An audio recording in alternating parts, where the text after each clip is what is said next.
ଆପଣଙ୍କ ହୃଦୟର କଷ୍ଟ ନିଶ୍ଚୟ କମିଯିବ। ନିଜର ଜୀବନକୁ ନେଇ କେବେ ଦୁଃଖ କରନ୍ତୁ ନାହିଁ। କିଏ ଜଣେ ଆପଣଙ୍କ ପରି ଜୀବନ ଅନ୍ୟ କାହା ପାଇଁ ସ୍ୱପ୍ନ ହୋଇପାରେ?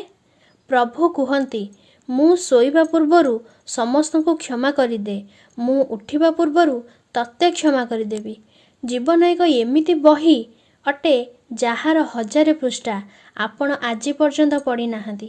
କେହି ଜଣେ ଲେଖିଥିଲେ, ମୋତେ ସେତେବେଳେ ସମସ୍ତେ ବହୁତ ପସନ୍ଦ କରନ୍ତି ଯେତେବେଳେ ମୋର ଆବଶ୍ୟକତା ପଡ଼େ। ହାତର ରେଖା ଭିତରେ ପଶନ୍ତୁ ନାହିଁ, କାରଣ କର୍ମ ଦ୍ୱାରା ଭାଗ୍ୟକୁ ବି ବଦଳା ଯାଇପାରେ। ଜୀବନ ଜୀଇଁବାର 2ଟି ତରିକା। ଯାହା ଆପଣଙ୍କୁ ପସନ୍ଦ ତାକୁ ହାସଲ କରନ୍ତୁ, ନହେଲେ ଯାହା ଆପଣ ହାସଲ କରିଛନ୍ତି ତାକୁ ପସନ୍ଦ କରିବା ଶିଖିଯାଆନ୍ତୁ।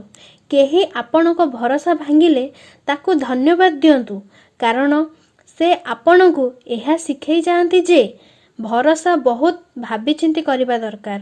ଆପଣଙ୍କ ହୃଦୟର କଷ୍ଟ ନିଶ୍ଚୟ କମିଯିବ। କାହା ପାଦରୁ ଥରେ କଣ୍ଟା କାଢ଼ିକି ଦେଖନ୍ତୁ। ଯେଉଁମାନଙ୍କ ପାଖରେ ଆଶା ଆଉ ବିଶ୍ୱାସ ଅଛି ସେ ଲକ୍ଷ ଥର ହାରିକି ବି ହାରନ୍ତି ନାହିଁ।